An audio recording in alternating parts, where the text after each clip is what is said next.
Est-ce que votre caméra est en marche? Alors, caméra en marche.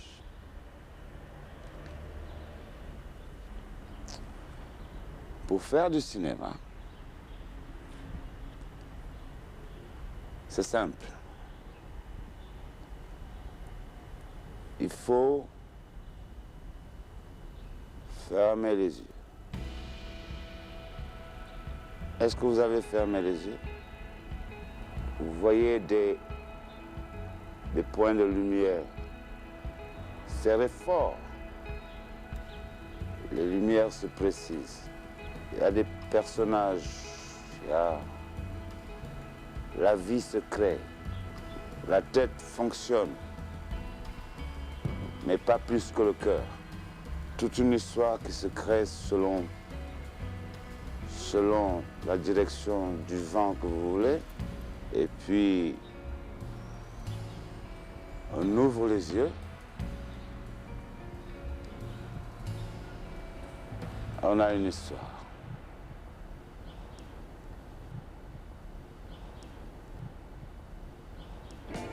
Raised in Koloban, a city in Senegal's capital, Dakar, French-owned cinemas offered expensive ticket prices most Africans couldn't afford. Djibril Diop Mambety would discover cinema as an outsider, peeping through doors and picturing films through the mirage of sounds. Stealing cinema was the first of a lifetime of rebellions. Mambety was 15 when Senegal gained independence. A year later, he dropped out of high school. He then joined the Daniel Serrano Theatre and was soon kicked out from an alleged lack of discipline. Finally, he devoted his passions towards cinema, the medium best suited to materialize Djibril's dreams. While Mambety's elder compatriots were more pragmatic about class struggle in the post-colony, Mambety represented the vitality of a new generation of Senegalese people who felt the future was theirs to own. In his short-lived career, he made 7 films, and it's in his first trilogy of films that the juvenile dreams of independence pulsated through cinema. Mambety's first film was a portrait of the newly independent city of Dakar. An African city modeled after Paris is an absurd juxtaposition, and Mambety paints his camera's frame with these contrasting images and texture to achieve what he called anti-colonial laughter. In Contra City, Mambety found his feet, and in Badu Boy, he found his wings. Badu Boy captures the endearing passion of a wandering rebel. This was the boy who dropped out of high school, the young man deemed too unfit for Senegalese theatre. This was Mambety. Bubbling under the surface of Djibril's first 2 shorts was widespread youth disappointment with the post-colonial state of Senegal. Senegal's early post-colonial era was ripe with optimism for what was to come.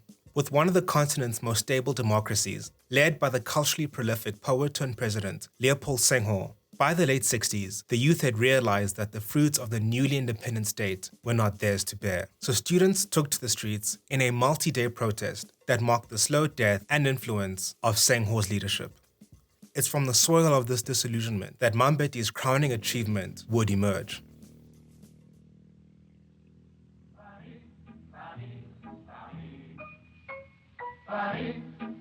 Frantz Fanon said, "The black who knows France is a demigod." In search of godliness, the Bonnie and Clyde duo of Maury and Anta dared to reach godliness in France, with no crime too dirty to muddy their hands with.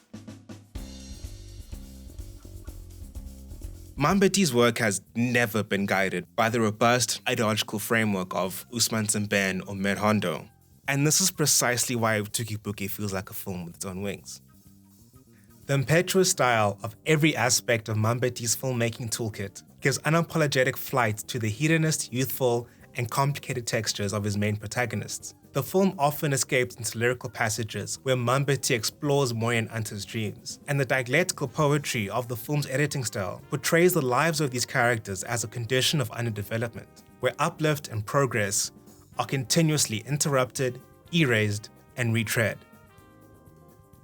Josephine's Paris becomes the leitmotif of the film. Her dreams of France from the Jim Crow South were as innocent and true for her as they were for Maury and Anta. And that dream, from St. Louis, Missouri to Dakar, Senegal, endures for decades because its condition and complications are as old as colonialism itself. Touki Bouki is haunting for its ending. After Maury and Anta scrounge up enough money, they take different routes while boarding the ship. Anta is off to Paris. and Maury decides to stay in Dakar. Their separation is intercut with shots of animals being led to slaughter. Maury is believed to languish in the underdevelopment he had once hoped to escape, and Anta, after facing racism from the French passengers aboard his ship, is likely to face the same debilitating racism Diana faced in Simben's Black Girl, with no salvation for either of the film's characters. The ending of Touki Bouki seemed to haunt no one more than its author, who wouldn't make another film for almost 20 years. ma gis fi ma fanaan muy fi tàllimeer di bind ay kayit yu bare di bind rek ba du nelaw guddi ñi mu bindoon yëpp ba yàgg ma ne daal ci daal defe naa am na lu mu jàpp kayit yi bind ko dox ci kër gi rek di rek xool ci kaw ak def du rek ma ne ko comment waaye yow loo dal mu ne papa dara dama seet àddina rek. After Touki Bouki, if there was no hope for Maury, no hope for Anta, then there was no hope for Senegal.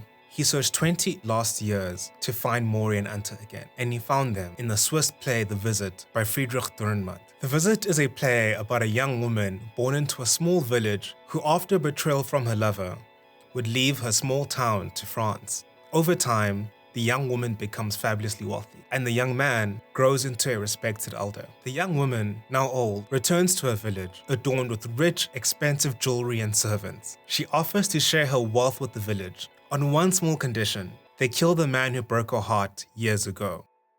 Hyenas is a monument to Djibril's maturation over the years. It subdues his trademark experimentation with a richness in scope, imagery, and texture. The sheer spectacle of Ramatu's wealth becomes its own unwieldy force in the film. The townspeople say Ramatu is as rich as the World Bank. The simile brilliantly illustrates that Hyenas is not a simple parable about universal human greed, but rather how Mambety sees the corrupting influence of Western investment, loans, and subsequently debt in crippling the growth of the Senegalese economy and fraying its society's fabric. Initially, the community fights back against Ramatu's offer. Draman is loved and respected. After a succession of gifts and an extravagant parade, the will and virtues of the people bend towards gold, and Draman Drame is killed through a democratic vote by the community. As Kiorapetse Hositile wrote, "An omelette cannot be unscrambled." The ravages of colonialism and neocolonialism were to Mambety irredeemable. At the end of Touki Bouki, Mambety found no salvation for Maury or Anta. After meeting them again in Draman and Ramatu, he still couldn't find it. What Djibril found wasn't hope. What he was able to do was to close the book on the troubled couple and found solace elsewhere. Les enfants.